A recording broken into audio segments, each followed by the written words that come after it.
สวัสดีจ้ามื้อนี้เขาสวนมาเผาทานนะจ้ากับแม่ก็มาดูแลต้นมะพร้าวจ้าแต่มาพายต้นบักกะทันให้เบิ่งนะจ้าต้นบักกะทันกำลังงามจ้าปลูกไว้อยู่นี่7 ต้นต้นที่1จ้าสะดุดแน่จักหน่อยนะจ้ากำลังงามจ้าต้นบักกะทันอินเดียกับทางฝั่งคุณจ้านี่นะจ้าถ่ายเบิ่งได้ซึ่งนี้แหละย่างได้กันสะเทือน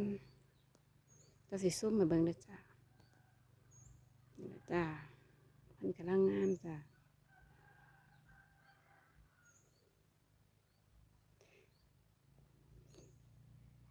จะมีซ้ำนี้เด้อจ้า